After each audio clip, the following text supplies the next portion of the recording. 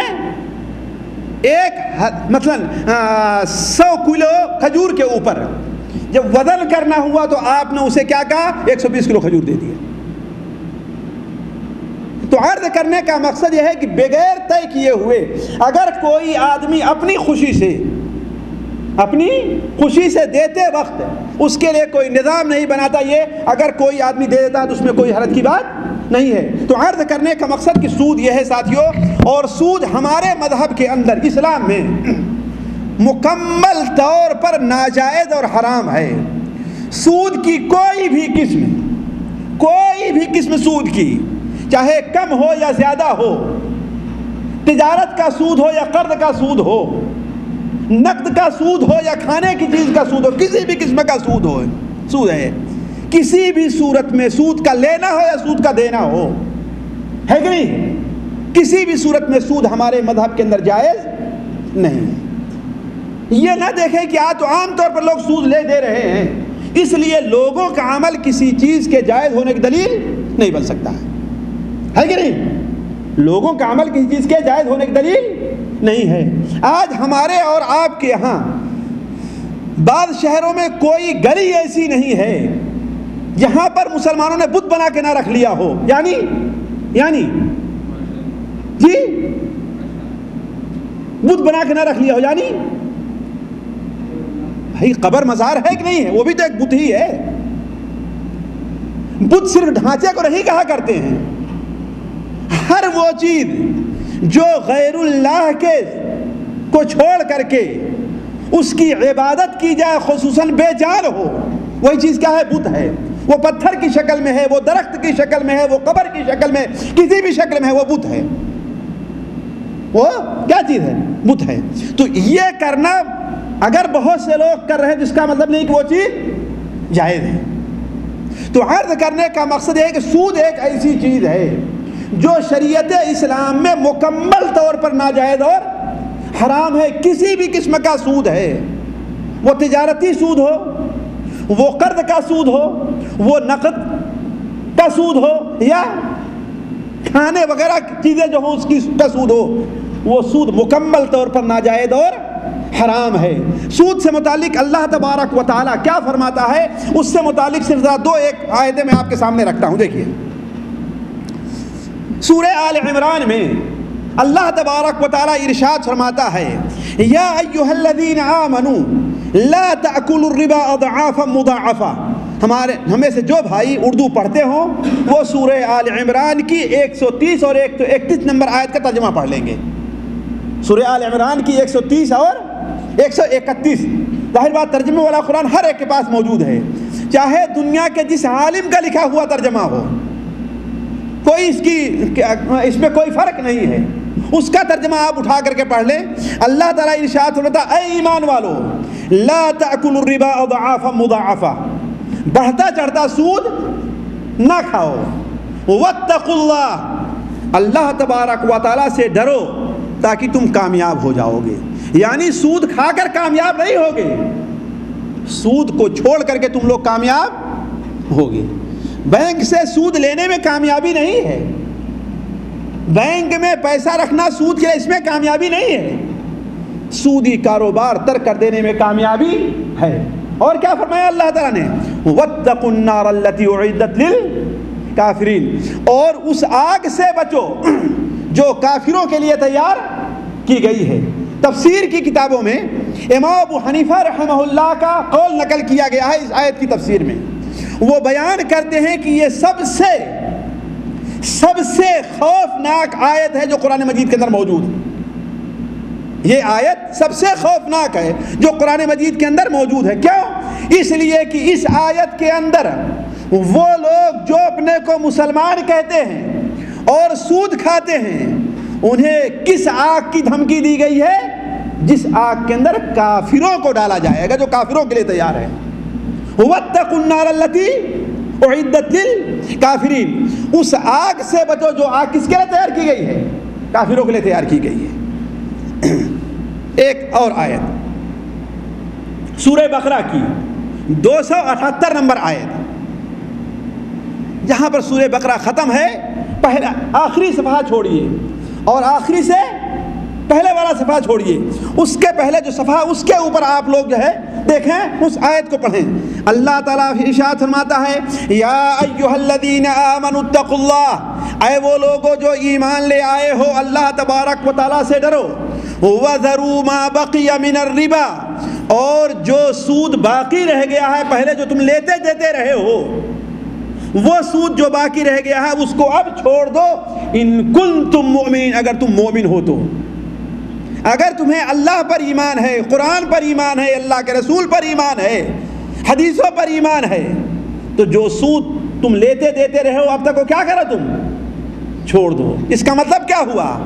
اگر تم سود کو نہیں چھوڑتے ہو تو اس کا مطلب کیا ہے کہ تم مومن نہیں ہو. معلوم یہ ہوا کہ سود اور ایمان، ایک آدمی مسلمان بھی ہو اور سود بھی کھائے، یہ دونوں ایک ساتھ اکٹھا نہیں ہو سکتے ہیں. ایک آدمی نماز بھی پڑھے اور سودی کاروبار بھی کرے، یہ دونوں اکٹھا نہیں ہو سکتے. ایک آدمی حج بھی کرے اور سود بھی کھائے، یہ دونوں ایک ساتھ اکٹھا نہیں ہو سکتے. اسی طریقے سے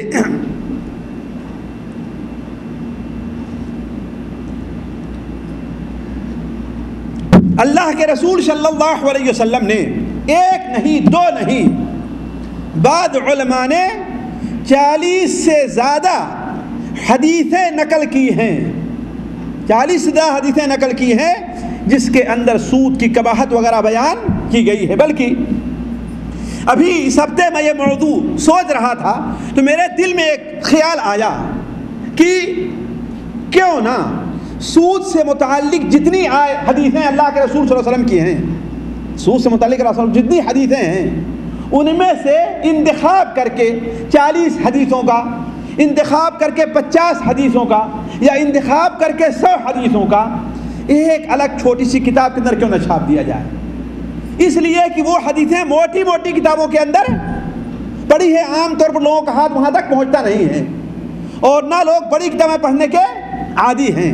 اگر صرف حدیثیں ان کا ترجمہ اور ہو تو معمولی سے حاشیے کے اندر تھوڑی سی ان کی وضاحت کر کے اگر یہ چھاپ دیا جائے اور کوئی صاحب علم اس کی طرف قدم اٹھا لے تو بڑی بہترین سی چیز ہے. تو کہنے کا مطلب کہ اللہ کے رسول صلی اللہ علیہ وسلم نے بہت سی حدیثوں میں سود کو ناجائز اور حرام قرار دیا ہے. بلکہ ذرا غور کریں، بخاری اور مسلم میں حضرت ابو ہریرہ رضی اللہ عنہ سے مروی ہے کہ اللہ کے رسول صلی اللہ علیہ وسلم نے ارشاد فرمایا کہ 7 ہلاک اور برباد کر دینے والے کاموں سے بچو. اجتنبوا السبع الموبقات، 7 وہ کام جو کمر توڑ دیتے ہیں. کس کی؟ تجارت کی نہیں. کس کی کمر توڑ دیتے ہیں؟ اسلام اور مسلمانوں کی. 7 ہلاک اور برباد کر دینے والے کاموں سے بچو. اجتنبوا السبع الموبقات. صحابہ کرام نے کہا اے اللہ کے رسول وہ کون ہیں؟ آپ نے فرمایا اللہ تعالیٰ کے ساتھ شرک کرنا. ظاہر بات یہ کیا ہے؟ سب سے بڑا گناہ ہے. اس کے بعد آپ نے فرمایا جادو. اس کے بعد آپ نے فرمایا کسی معصوم جان کا بلا وجہ مسلمان کا قتل کرنا.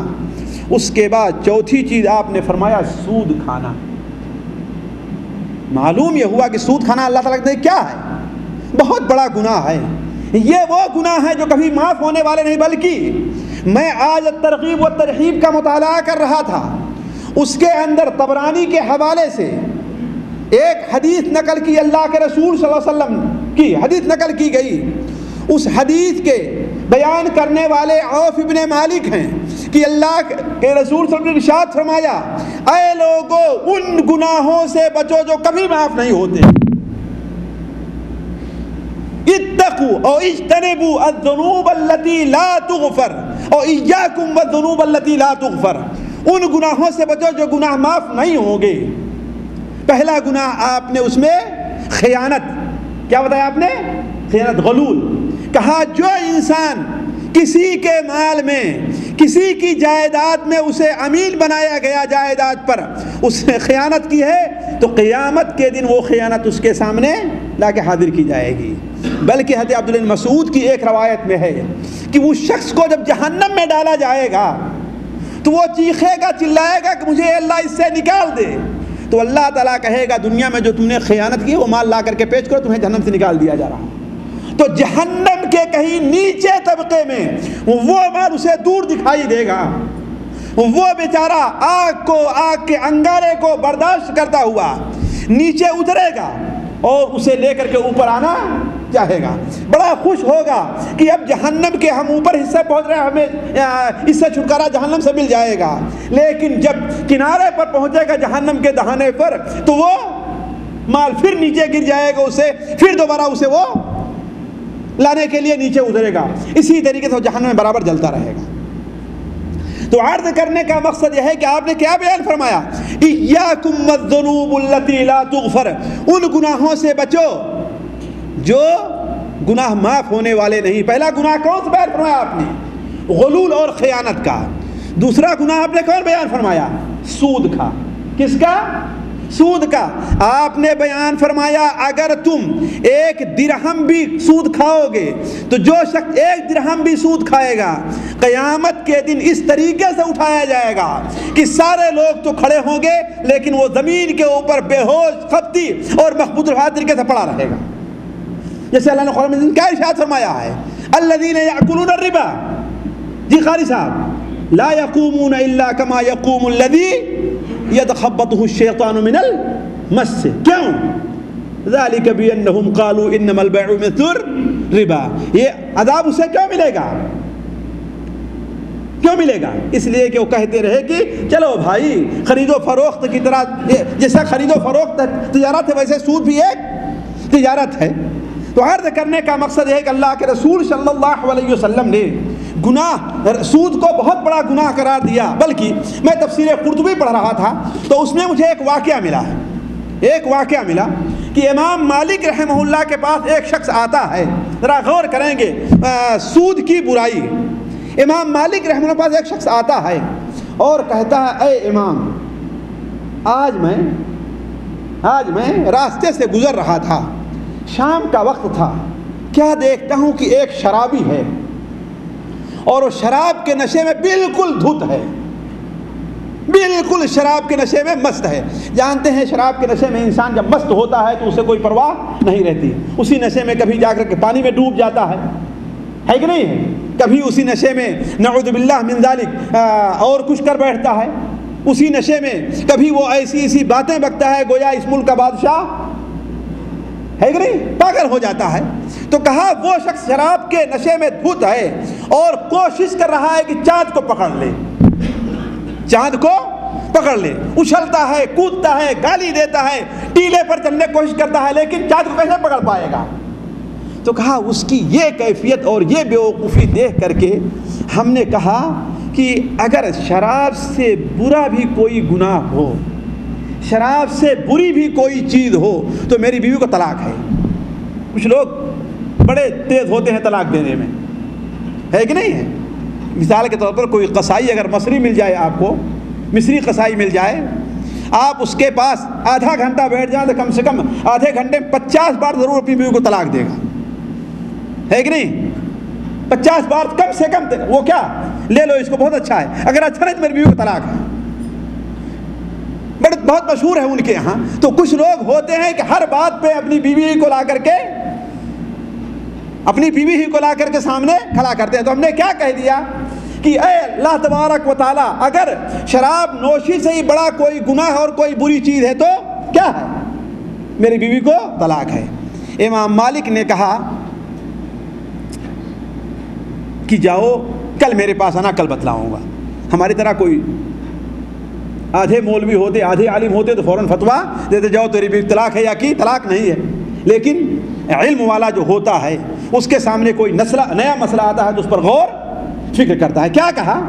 جاؤ کل آنا، میں بتلاؤں گا. دوسرے دن آیا پوچھنے کے لیے.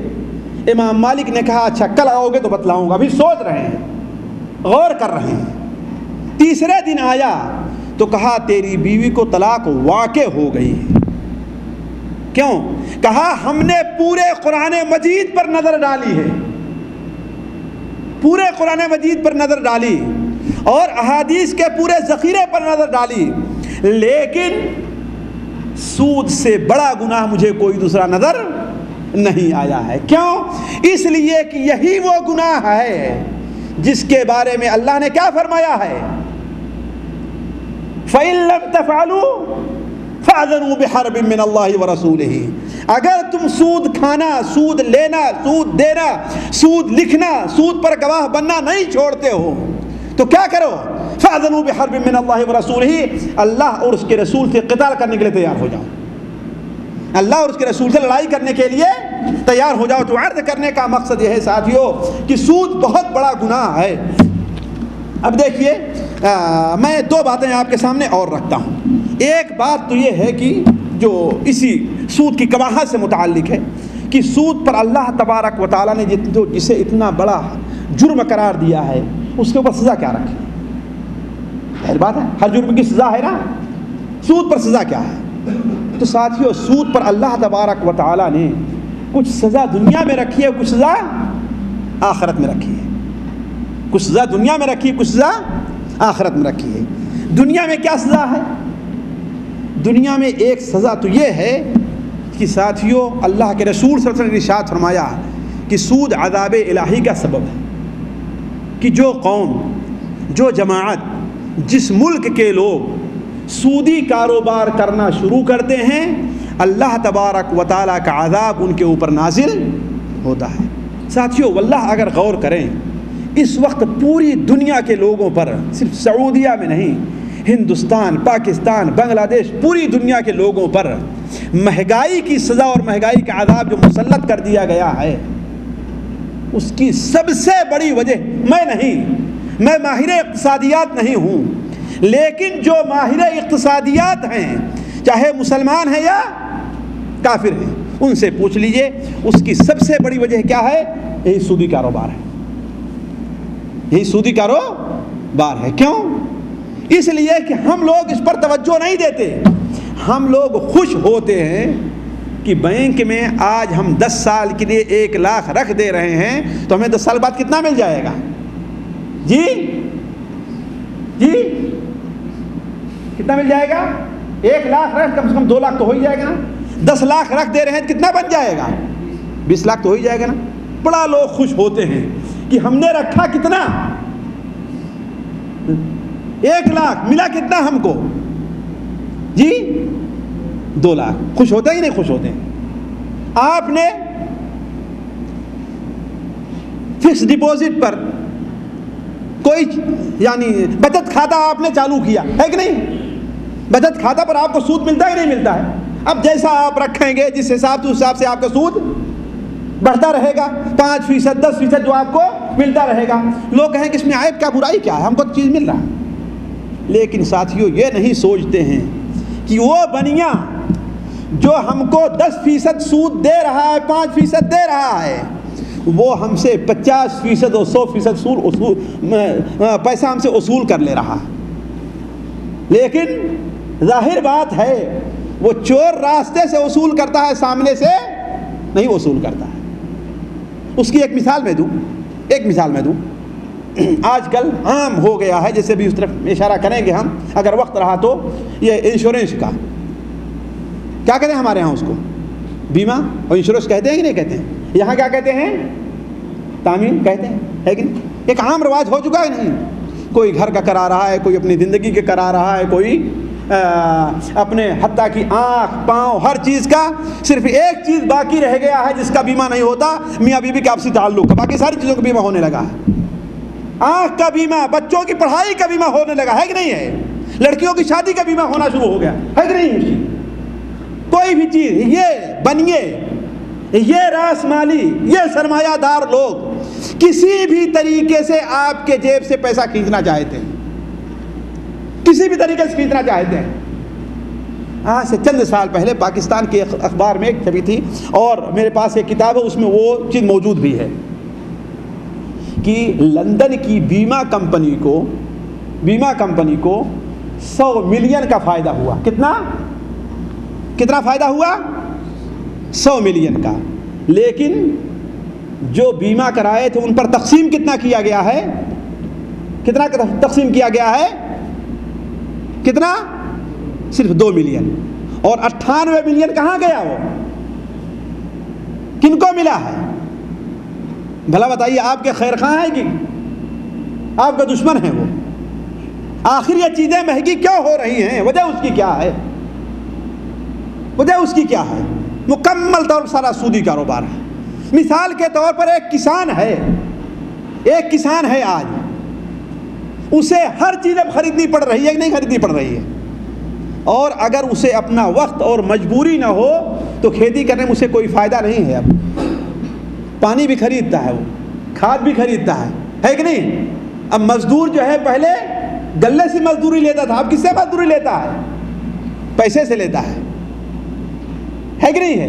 پہلے مزدور سورج نکلنے سے لے کر کے سورج ڈوبنے تک کام کرتا تھا، اب کتنی دیر کام کرتا ہے؟ جی 8 گھنٹے کام کر رہا ہے. تو عرض کرنے کا مقصد ہے کہ دوسرا موضوع ہے جو عام لوگوں کے سمجھ میں آنے والا نہیں ہے، کہ کس طریقے سے یہ سودی دھندا کرانے والے لوگ اور یہ دھنا سیٹ، یہ سرمایہ دار لوگ ہمارے جیب سے کس طریقے سے پیسہ کھینچ رہے ہیں. یہ دوسرا مسئلہ ہے. بات یہاں آئی تھی کہ اللہ کے رسول صلی اللہ علیہ وسلم نے ارشاد فرمایا کہ سود کسی قوم کے اندر جہاں پھیل جاتا ہے تو وہاں اللہ تبارک و تعالیٰ کا عذاب آتا ہے. ان میں سے ایک عذاب جو ہم آپ کے سامنے بیان کریں کیا ہے؟ یہ مہنگائی کا عذاب ہے. اور بعض عذاب کی خبر آپ نے دی ہے. مثال کے طور پر آپ نے یہ بیان فرمایا ما من قوم یظہر فیہم الربا الا اخذوا بالسنہ. جب کسی قوم کے اندر سود پھیل جاتا ہے تو اس قوم کے اوپر خشکسالی مسلط کر دی جاتی ہے.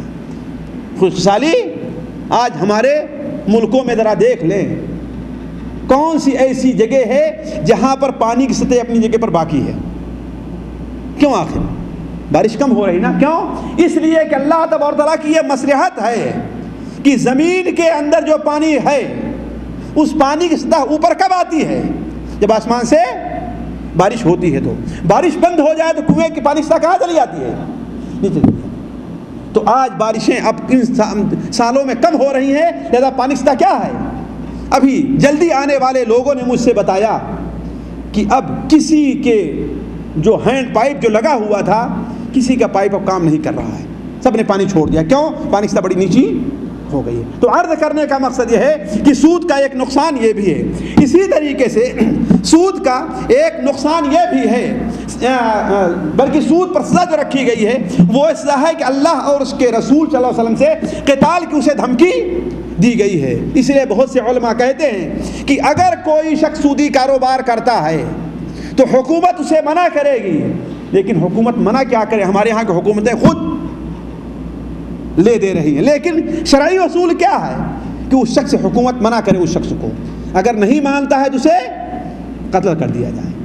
بعض علماء نے کہا اس کے مال کو ضبط کر لیا جائے۔ اس طریقے سے اس دنیا میں ایسے لوگوں پر جو سود کھاتے لیتے دیتے ہیں ان پر بڑی سزائیں آتی ہیں، اور آخرت کی سزاؤں سے متعلق تو نہ پوچھنا ہے۔ صرف اشارہ کرتا چلوں گا، مثال کے طور پر ایک سزا جو ہے اسے عالم برزخ میں ملنے والی ہے۔ عالم برزخ میں کوئی اس کی دلیل دے سکتا ہے؟ قاری صاحب، سود خور کو عالم برزخ میں کیا سزا ملے گی؟ جی ہاں،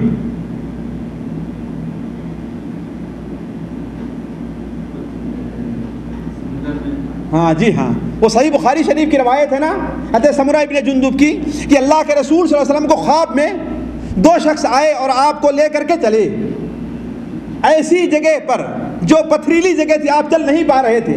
انہوں نے کہا چلیے ہم آپ کی مدد کرتے ہیں۔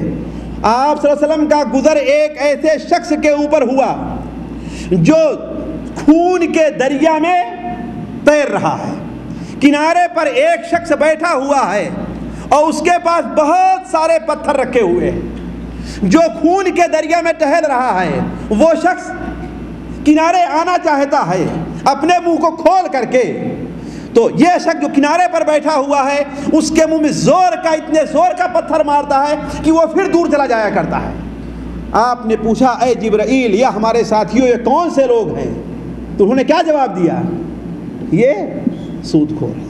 اسی طریقے سے سنن ابو داؤد میں وہ حدیث آپ لوگوں نے نہیں پڑھی معراج سے متعلق، کہ اللہ کے رسول سے معراج کرائی گئی تو آپ کا گزر کچھ ایسے لوگوں پر ہوا جو زمین پر پڑے ہوئے ہیں، اٹھنا چاہتے ہیں اٹھ نہیں پا رہے ہیں، یہ اور ان کے پیٹ بڑے بڑے گھروں کے طریقے سے پھولے ہوئے ہیں، اس لیے کہ سود کھانے کی لت جس کو پڑ جاتی ہے اس کا پیٹ کبھی بھرتا نہیں ہے، کبھی نہیں بھرتا اس کا پیٹ، ہے کہ نہیں ہے؟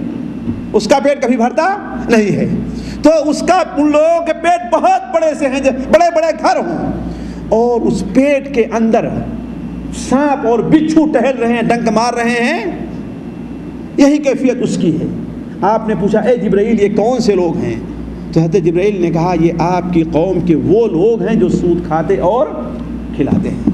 تو عرض کرنے کا مقصد یہ ہے کہ اتنی خطرناک اور عبرتناک سزائیں جو سود خور کی ہیں، اس سے پتہ چلتا ہے کہ سود کوئی معمولی گناہ نہیں ہے۔ اب چند الفاظ میں یہ ہم دیکھ لیں کہ سود کی قسمیں کیا کیا ہیں۔ بہت سے لوگ بعض ایسی قسمیں سود کی ہیں جو سمجھتے نہیں۔ دیکھیے علماء نے حدیث اور قرآن پر نظر رکھ کر کے سود کی دو قسم کی ہے، ایک کو نسیہ ادھار اور ایک ربا الفضل یعنی زیادتی کا سود، یہ دو سود کہے گئے ہیں۔ نسیہ سود کیا ہے؟ یہی سود تھا جو زمانے جاہلیت میں رائج تھا، یہی مہاجنوں کا سود ہے، یہی سرمایہ داروں کا سود ہے، یہی بینکوں کا سود ہے، یہی دولت کے پجاریوں کا سود ہے، اور یہی یہودیوں کا سود ہے جو زمانے جاہلیت کے اندر رائج تھا، جس سے متعلق اللہ کے رسول صلی اللہ علیہ وسلم نے حجۃ الوداع کے موقع پر آپ نے جو خطبہ دیا تھا، جہاں پر 1,00,000 سے زائد صحابہ کرام موجود تھے، آپ نے خطبہ دیا کہ اے لوگو، آج کے دن سے میں جاہلیت کے تمام سودوں کو حرام قرار دے رہا ہوں، تمام سود کو ختم کر دے رہا ہوں، اور سب سے پہلے جس کے سود کو ختم کروں گا وہ کس کا سود ہے؟ اپنے چچا عباس ابن عبد المطلب کا سود ہے۔ یہی وہ سود ہے جس کی حرمت کو آپ نے کب قرار دیا تھا؟ حجۃ الوداع کے موقع پر۔ اور یہی سود ہے جس سے متعلق قرآن مجید کی آخری آیات جو نازل ہوئی ہیں آپ کی وفات سے 2-3 مہینہ پہلے، کہ یا ایھا الذین آمنوا اتقوا اللہ وذروا ما بقی من الربا ان کنتم مؤمنین فإن لم تفعلوا فاعذروا بحرب من اللہ ورسولہ، ہے کہ نہیں ہے؟ اے لوگو، ہاں وہ آیت کا چھوڑو کے سامنے چھوڑ دیا ہے جان بوجھ کر کے، ہے نا؟ یا ایھا الذین آمنوا اتقوا اللہ وذروا ما بقی من الربا ان کنتم مؤمنین فاعذروا بحرب من اللہ ورسولہ ان کنتم جی فإن تبتم فلکم رؤوس اموالکم فإن تبتم فلکم رؤوس اموالکم لا تظلمون ولا تظلمون۔ تو اے لوگوں جو ایمان لے آئے ہو، سود کھانا چھوڑ دو اگر تم مومن ہو تو، اگر تم مومن ہو، اگر سود کھانا نہیں چھوڑتے، سود لینا نہیں چھوڑتے ہو، تو اللہ اور اس کے رسول لڑائی کرنے کے لیے تیار ہو جاؤ۔ یہی وہ سود تھا۔ اس کی کیا صورت تھی؟ اس کی دو ایک صورتوں کا میں اشارہ کرتے چلتا ہوں جو آج بھی رائج ہے۔ مثال کے طور پر کسی شخص نے کسی سے مثال کے طور پر قرض لیا، یا کسی کے یہاں گیا 100 روپے کا غلہ خریدا، نقد اس کی قیمت کیا ہے؟ 100 ہے، لیکن اس کے پاس پیسہ نہیں ہے۔ وہ کہتا ہے ٹھیک ہے میں آج لے رہا ہوں، ہے کہ نہیں ہے، لیکن تمہیں دے رہا ہوں، میں 1 مہینے کے بعد پیسہ لوں گا تم سے، لیکن اگر آج اس کی قیمت 100 ہے تو اس کی قیمت میں اس وقت 150 لوں گا۔ سال گزر گئے لیکن وہ قیمت نہیں دے پایا، تو وہ کہتا ہے ٹھیک ہے اب میرا قرض تمہارے اوپر 100 نہیں ہے، کتنا ہے؟ 150 ہے، اس لیے کہ 100 اصل اور 50 سود۔ اب میرا پیسہ کتنا ہے تمہارے اوپر؟ جی 150 ہے۔ اب 150 پر وہ سود لیتا تھا، 150 پر وہ سود لیتا تھا۔ ایک صورت یہ تھی کہ ایک شخص کسی کے پاس گیا، سال بھر جب پورے ہو گئے تو کہا ہاں بھائی میرے سود کے ساتھ ساتھ میرا پیسہ کیا کرو؟ واپس کرو۔ وہ نہیں دے سکا تو کہتا ہے ٹھیک ہے ایسا کرو تمہارے پاس کچھ ہو تو مجھے دے دو ابھی۔ مثال کے طور پر 1000 ہے نا تو 100 روپے 50 روپے ہیں جو تم مجھے دے دو، اور اب تک جو میں تم سے 50 پیسے سود لیتا تھا اب کتنا سود لوں گا؟ 100% سود لوں گا۔ یعنی اگر تم نے 1000 لیا ہے تو تمہیں کتنا دینا پڑے گا؟ جی 2000 دینا پڑے گا۔ تو یہ 100 روپے 200 روپے یہ بھی لے لیا، 50 روپے یہ بھی لے لیا، اور سود کی شرح اس نے بڑھا بھی دی۔ یہ سود تھا جو عام طور پر زمانے جاہلیت کے اندر رائج تھا۔ اس طریقے سے جو قرض لیتے تھے تو قرض کے اوپر بھی یہی چال چلا کرتے تھے۔ تو یہ سود ہے جسے قرآن مجید کے اندر حرام قرار دیا گیا۔ دوسرا ایک سود اور ہے، اسے اچھی طریقے سے سمجھیں، اور آج بہت سے لوگ اس کو سمجھتے رہے، اس کے اندر ملوث ہے۔ یہ تو زمانے جاہلیت میں لوگ اس کو بھی سود کہا کرتے تھے، لیکن دوسرا جو تھا اسے سود نہیں کہتے تھے۔ وہ کیا ہے؟ وہ یہ ہے کہ ایک ہی جنس کی دو چیز، ایک ہی جنس کی دو چیز کے اندر تبادل کے اندر عدلے بدلے میں زیادہ لیا جائے اور کم دیا جائے، یہی سود میں داخل ہے۔ مثال کے طور پر آپ کے پاس یہاں کے لحاظ سے سکری کھجور موجود ہے، ایک شخص آتا ہے جس کے پاس خضری کھجور ہے، وہ کہتا ہے ہاں بھائی مجھے سکری کھجور چاہیے، ایسا کرو مجھے 1 کنٹل سکری کھجور دے دو، میں تمہیں 2 کنٹل خضری کھجور دے رہا ہوں۔ شریعت کے اندر کیا ہے؟ جائز ہے؟ قطعاً ناجائز۔ یہی سود ہے، یہی سود ہے۔ دوسری صورت یہ تھی، اس لیے میں کہتا ہوں بہت سے لوگ سمجھتے نہیں اور آج یہ کام کر رہے ہیں، بھلے سے کوالٹی میں کچھ بھی ہو، دونوں کی جو بھی کوالٹی ہو، ہے کہ نہیں، اس میں کوئی فرق نہیں ہے۔ یہی چیز ربا الفضل کہا گیا حدیث شریف کے اندر، ابھی اس کی وضاحت آتی ہے کہ نہیں ہے۔ دوسری صورت کیا ہوتی تھی کہ ایک شخص گیا کہتا ہے کہ آپ کے پاس ایک قسم کا گیہوں ہے، میرے پاس یہ موجود گیہوں نہیں ہے، میں بیج ڈالنا چاہتا ہوں، ایسا ہے مجھے آپ 1 من گیہوں دے دیجئے، میں آپ کو کل لا کر کے اس کے بدلے میں آپ کو دوسرا گیہوں دے دوں گا۔ شریعت کہتی یہ بھی جائز نہیں ہے، یہ بھی جائز نہیں ہے، بدلے میں یہ بھی جائز نہیں، بلکہ کیا ہونا چاہیے؟ ہاتھوں ہاتھ ہونا چاہیے، ہاتھوں ہاتھ، کل کے شرط پر نہیں، کل کے شرط پر نہیں۔ اسی چیز کو یہ چیز بھی تمام علماء کے نزدیک یہ نہیں کہ کہیں کہ مقصود یہ بات کہہ رہا تھا، حنفی، مالکی، شافعی، حنبلی جتنے علماء ہیں، ہندوستانی، پاکستانی، بنگلہ دیشی، سعودی، عربی، عجمی، افریقی، امریکی، جو بھی ہیں، ہر عالم کے نزدیک یہ سود کیا ہے؟ ناجائز اور حرام ہے۔ اسی کو ربا الفضل کہا گیا ہے، اسی کو ربا الفضل، یعنی دو ہم جنس چیزوں کے اندر زیادتی کرنے کو یہی چیز کیا کہتے ہیں؟ ربا الفضل کرتے ہیں۔ دیکھیے غور سے سن لیں، دو چیزوں میں ایسے اگر تبادل کرنا ہے تو اس کے لیے دو شرطیں ہیں۔ پہلی شرط یہ ہے کہ برابر سرابر ہونا چاہیے۔ 1 کلو گیہوں کا بدلہ 1 ہی کلو گیہوں سے ہوگا، دونوں کی قیمت میں چاہے جتنا فرق ہو۔ 1 کلو کھجور کا بدلہ 1 کلو ہی سے ہوگا، دونوں کی قیمت میں چاہے زمین آسمان کا فرق ہو۔ یہ چیز میں اپنی طرف نہیں کہہ رہا ہوں، یہ ہو سکتا ہے کہ نہیں آپ یہ کہیے کہ ہاں بھائی یہ کھجور کتنے کی ہے، کتنے کی ہے یہ کھجور، قیمت کیا ہے، یہ پیسہ لے لو، اب اس کے بعد اپنی کھجور اسے آپ بیچیں، یہ ہو سکتا ہے۔ لیکن بدلہ دو قسم کی کھجوروں کا کیا ہوگا؟ بالکل برابر سرابر ہونا چاہیے۔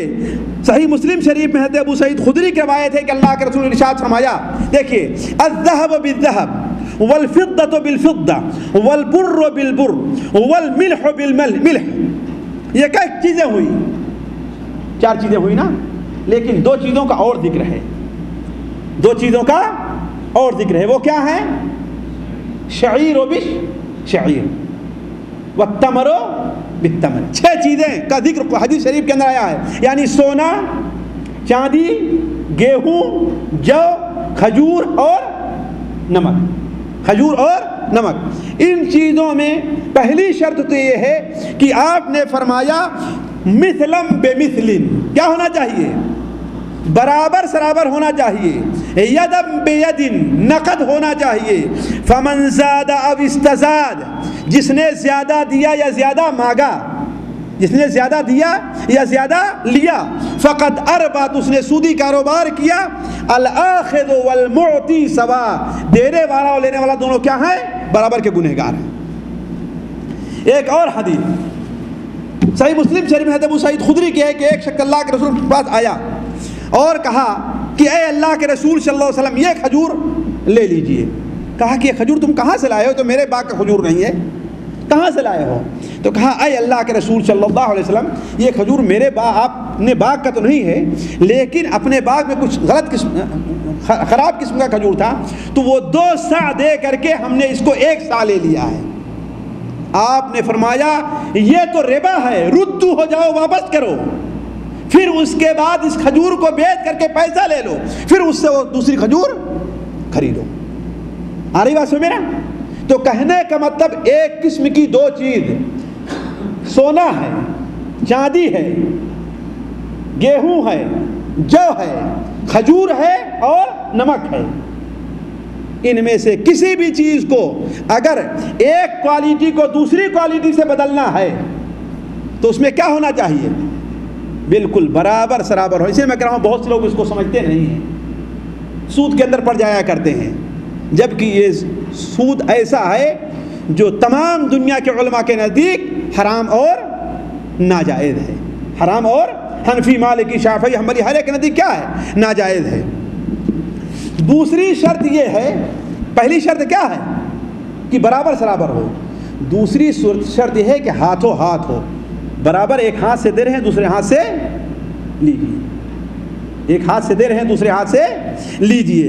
جیسا کہ آپ نے فرمایا الذهب بالذهب والفضة بالفضة والبر بالبر والشعير بالشعير والتمر بالتمر والملح بالملح، سونا سونے کے بدلے، چاندی چاندی کے بدلے، گیہوں گیہوں کے بدلے، جو کے بدلے، کھجور کھجور کے بدلے، نمک نمک کے بدلے، مثلم بمثل، کیا ہے؟ برابر ہونا چاہیے، سوام بسوائن، یدم بیدین، کیا ہونا چاہیے؟ ہاتھوں ہاتھ ہونا چاہیے، ہاتھوں ہاتھ ہونا چاہیے۔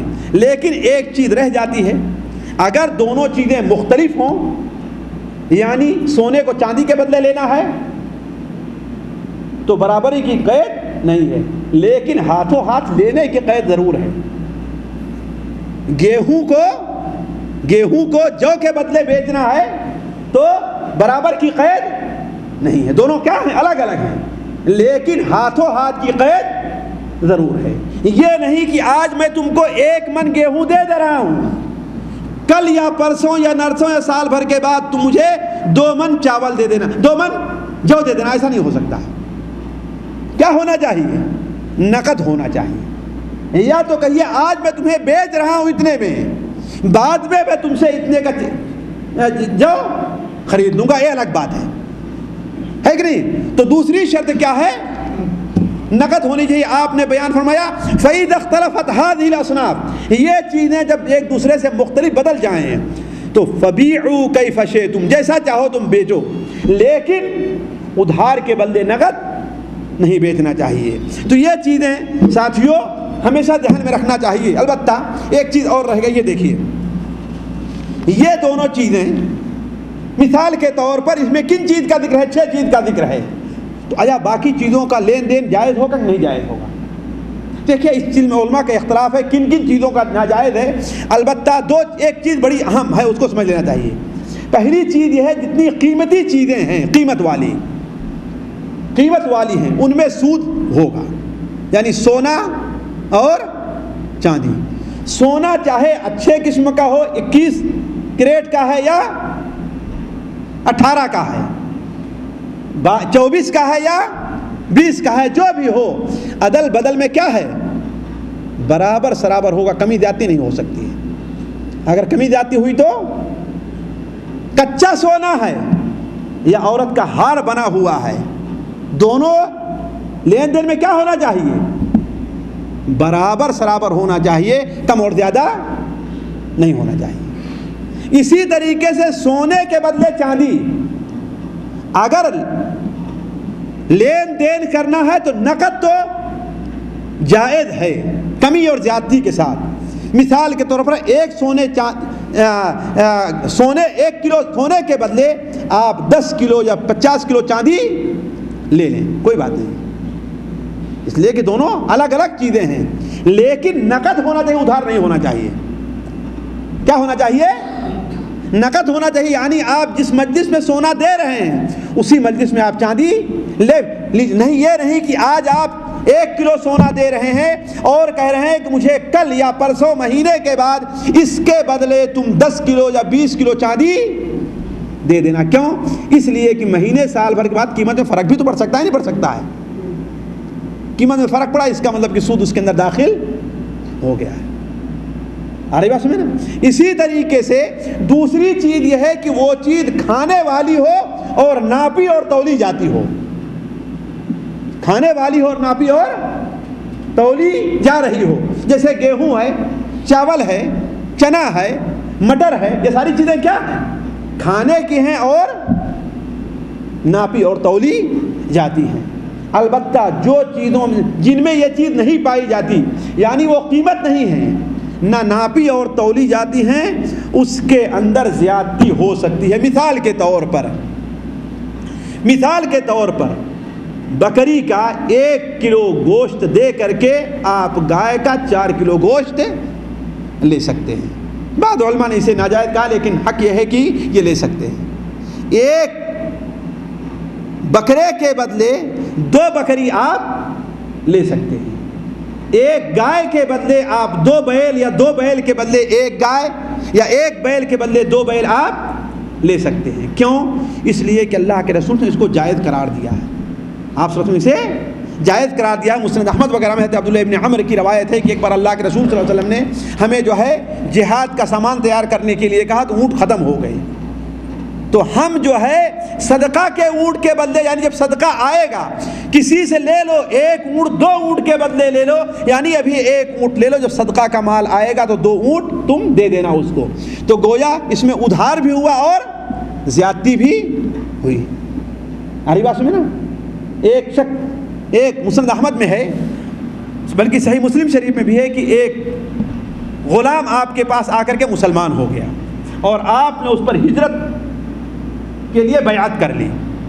بعد میں اس کا مالک، آپ کو معلوم نہیں تھا کہ وہ غلام ہے، بعد میں اس کا مالک بھاگا کہ تو میرا غلام ہے۔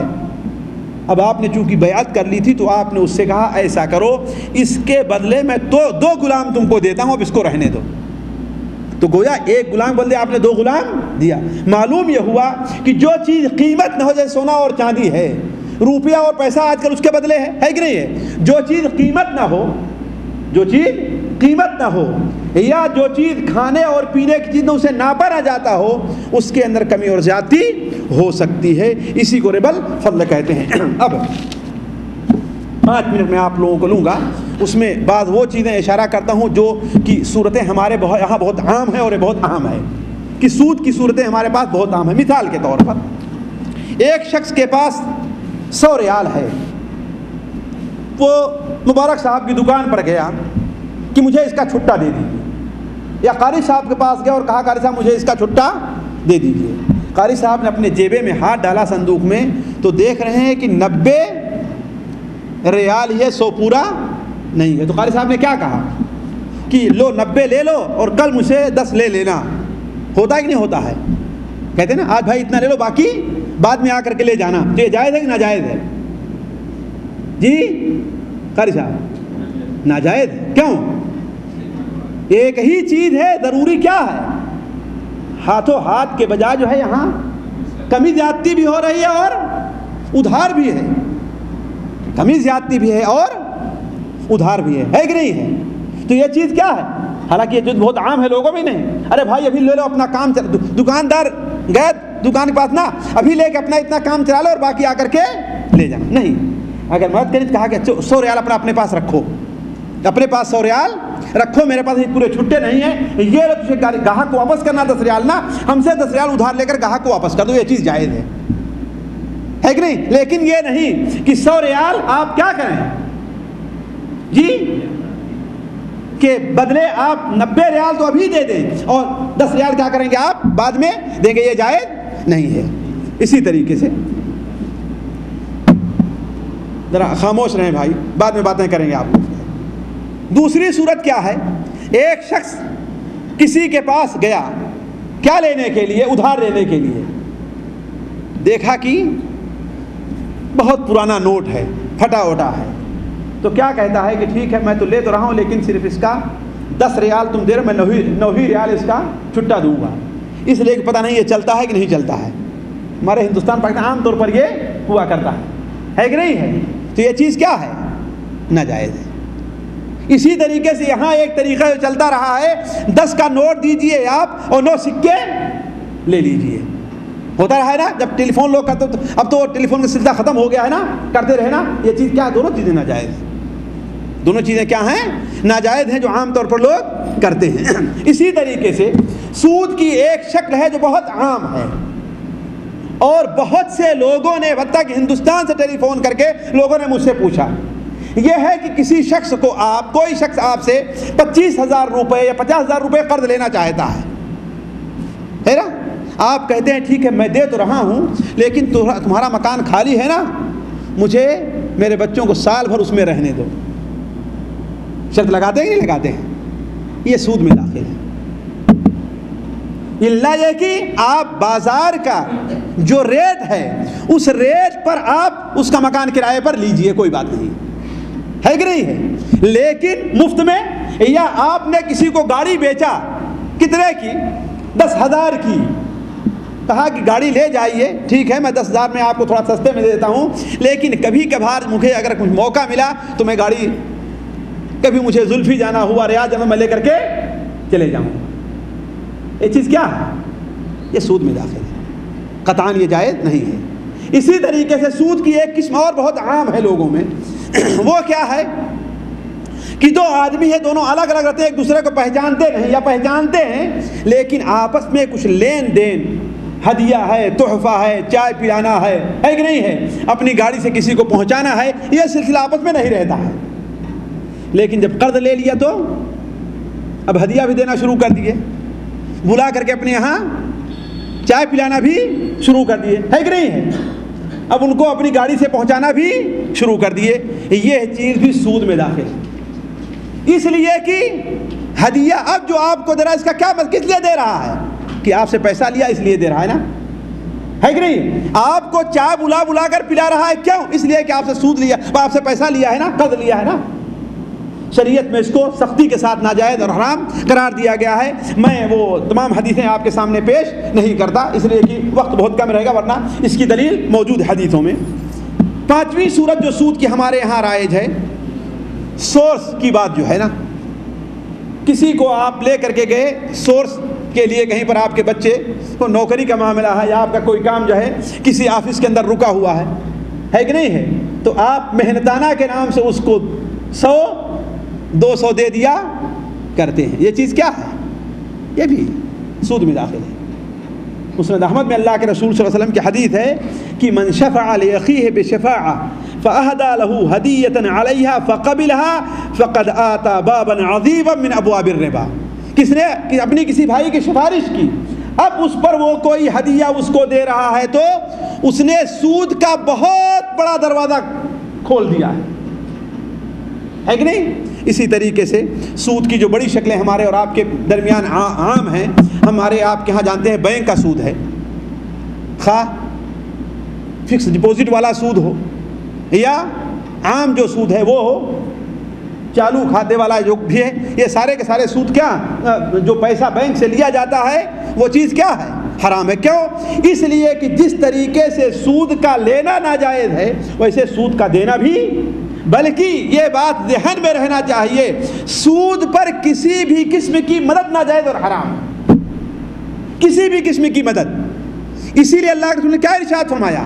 لعن رسول الربا وآکلہ وموکلہ وکاتبہ وشاہدہ وہم یعلمون.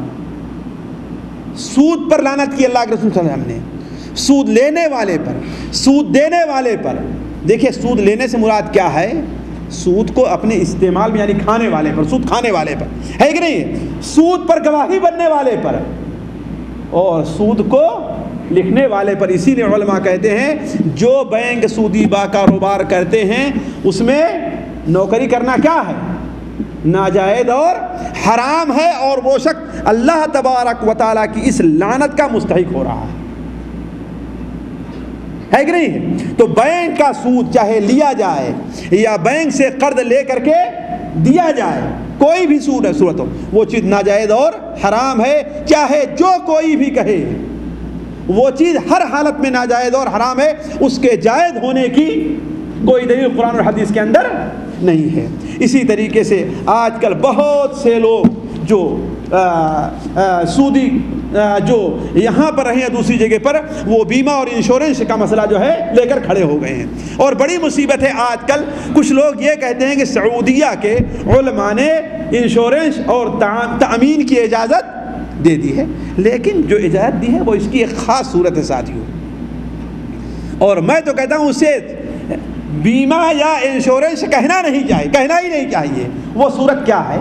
مثال کے طور پر ایک علاقے میں 10-15 دکاندار ہیں، اپنا کام کرتے ہیں، وہ میں سے ہر شخص کیا کرتا ہے؟ اپنے کمائی کا مہینے کے آخر میں یا سال بھر میں ایک متعین رقم وہاں پر جمع کر دیتا ہے. کس لیے؟ تاکہ ان دکان والوں میں سے اگر کسی کا کبھی نقصان اور گھاٹا ہو جائے تو اس سے ان کی مدد کی جا سکے. یہ صورت کیا ہے؟ تأمین کی جائز ہے، اسے تعاونی کہتے ہیں. کیا کہتے ہیں؟ تعاونی کہا جاتا ہے. لیکن ہمارے ہاں جو انشورنس چل رہا ہے، چاہے زندگی کا ہو، زندگی کا انشورنس کیسے کرایا جاتا ہے ہمارے یہاں؟ اگر آپ اپنی زندگی کا انشورنس کرانے گئے تو پہلے ڈاکٹر آئے گا، آپ کو چیک کرے گا کہ یہ کتنے دن تک زندہ رہے گا، ہے کہ نہیں؟ یہ اس میں شرط ہے. اور ان کا ڈاکٹر رہے، کوئی آپ کا ڈاکٹر نہیں رہے گا. وہ آئے گا، چیک کرے گا کہ یہ اگر اپنی طبیعی یعنی موت مرا تو اسے کتنا دن تک زندہ رہے گا.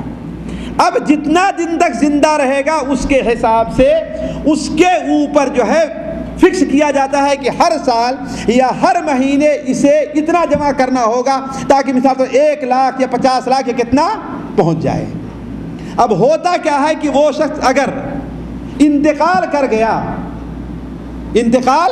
کر گیا اور پوری رقم جمع نہیں کیا تھا تو اس کے اولاد کو یا اس کے وارثوں کو یا اس کی بیوی کو وہ پوری رقم ملے گی، ہے کہ نہیں؟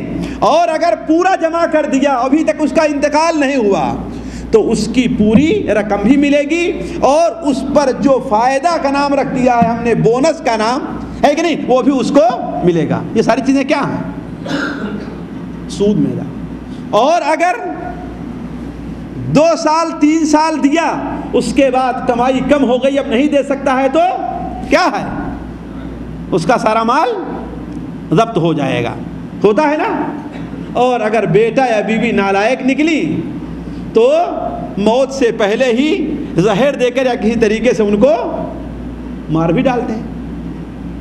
1 2 نہیں، سینکڑوں ایسے واقعات آپ اخبارات میں پڑھیں گے، خاص طور پر جہاں پر انشورنس وغیرہ کا زور زیادہ چلتا ہے کہ بیوی ہے، بیٹا ہے یا اور کوئی ہے، اس کو جو جمع کر رہا ہے پیسہ، اس کو ہی موت کے گھاٹ اتار دیا کرتے ہیں۔ تو عرض کرنے کا مقصد یہ ہے کہ یہ ساری صورتیں ساتھیوں بیمہ کی ہیں یا بینک میں پیسے رکھنے کی ہیں، چاہے فکس ڈپوزٹ ہے یا اور کچھ ہے، یہ ساری چیزیں کیا ہیں؟ یا بینک سے تجارت کے لیے کوئی کاروبار کرنے کے لیے سود لینا ہے، کیا چیز ہے؟ ناجائز اور حرام ہے۔ اللہ کے رسول صلی اللہ علیہ وسلم کی حدیث ہے سنن ابن ماجہ وغیرہ میں کہ درہم و ربا، 1 درہم سود اگر کوئی شخص کھا رہا ہے تو اللہ تعالیٰ کے نزدیک 36 بار زنا کرنے سے بھی بڑا گناہ ہے یہ 1 درہم سود۔ ساتھیوں چہ جائے کہ لاکھا اور کروڑہا کھاتے ہیں، بعض لوگ نماز کبھی نہیں چھوٹے گی، لیکن 1 لاکھ آج جمع کر دیا ہے، کیوں؟ بہن کی یا بیٹی کی شادی کرنا ہے تاکہ 10 سال کے بعد ہمیں 2 لاکھ بن جائے، ہے کہ نہیں؟ اس کا نتیجہ کیا نکلتا ہے کہ اللہ تبارک و تعالیٰ انہیں اس کی سزا دیتا ہے۔ بہت سے لوگ ایسے کیے اور ان کے والد کو یا ان کی والدہ کینسر کی بیماری ہو گئی۔ ساتھیوں اگر میں ایسے واقعات آپ لوگ بیان کر، جو لوگ یہ سودی کاروبار کرتے ہیں، ایک صاحب نے 1 لاکھ یا 3 لاکھ سود لیا، بینک سے لیا تھا، آج 13 لاکھ جمع کر چکے ہیں لیکن ابھی تک ادا نہیں ہو پایا۔ کتنا؟ 13 لاکھ جمع کر چکے ہیں لیکن ابھی تک ادا نہیں ہو پایا۔ ایسے ہی اگر میں مثالیں پیش کر رہے چلوں آپ کے سامنے کہ سود کی یہ قباحتیں ہیں، تبھی تو اللہ کے رسول نے بیان فرمایا ہے کہ سود کتنا بھی بڑھتا تمہیں دکھائی دے، آخر میں اس کا انجام کیا نکلے گا؟ قریب۔ اسی لیے ماہرین اقتصادیات نے ایک بڑی بہترین سی بات کہی ہے، وہ کیا کہ اسلامی جو نظام اقتصاد ہے اس کے اندر دولت کا بہاؤ کس طرف ہوتا ہے؟ غریبوں کی طرف ہوتا ہے۔ کس طرف ہوتا ہے؟ غریب کی طرف ہوتا ہے۔ اسی طریقے سے اسی لیے دیکھیں مسلمانوں نے یا اللہ کے رسول صلی اللہ علیہ وسلم نے مدینہ منورہ میں اسلامی نظام اقتصاد قائم کیا تھا تو 100 سال بھی نہیں گزر پائے تھے کہ مسلمانوں کا ہر فرد اتنا مالدار ہو گیا تھا کہ حضرت عمر ابن عبدالعزیز کے زمانے میں لوگ اپنے زکوٰۃ کا مال لے کر کے نکلتے تھے، کسی کو زکوٰۃ لینے کا مستحق نہیں پاتے تھے، زکوٰۃ لینے کا مستحق نہیں پاتے تھے، ہے کہ نہیں؟ لیکن آج سینکڑوں اور ہزاروں سال سے سودی نظام چل رہا ہے، یہ نظام اقتصاد چل رہا ہے۔ دنیا کا جو مالدار انسان ہے وہ مالدار بنتا جا رہا ہے اور جو غریب ہے وہ غریب بنتا جا رہا ہے۔ میں آپ لوگوں سے یا ساتھیوں سے بتایا تھا کہ آج سے 2-3 مہینہ پہلے دنیا کے 10 مالداروں کا نام شائع ہوا تھا، جس میں سے ہندوستان کے کتنے تھے؟ 4 تھے۔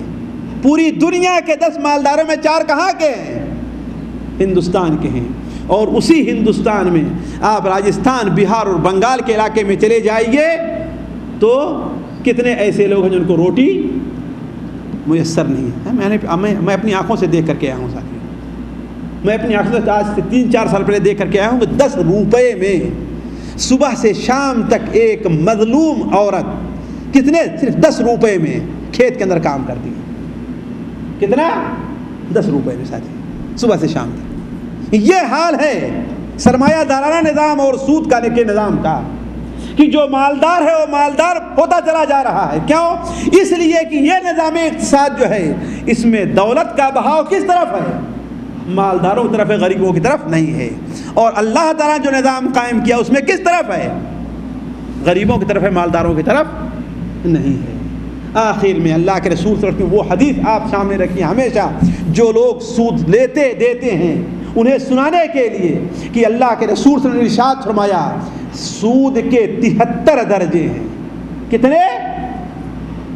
1-2 درجے نہیں ہیں، آج مختلف قسم کا سود ہمارے اور آپ کے ہاں رائج ہے، 73 درجے ہیں، اور سب سے ہلکے درجے کا سود کیا ہے؟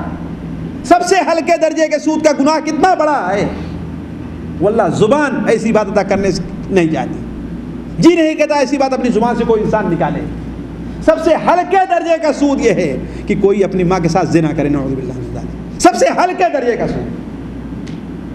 تو سود کی یہ برائی ہے اسلام کے اندر رکھی گئی ہے۔ اللہ تعالیٰ سے دعا کرنی چاہیے کہ اللہ تعالیٰ ہمیں اور آپ کو اس لعنت سے محفوظ رکھے، اس برائی سے محفوظ رکھے۔ اللہ تعالیٰ ہمارے اندر سے سود کو ختم کر دے۔ اللہ تعالیٰ ہر مسلمان کو سود سے بچائے۔ سبحانک اللہم و بحمدک، اشہد ان لا الہ الا انت، استغفرک و اتوب الیک۔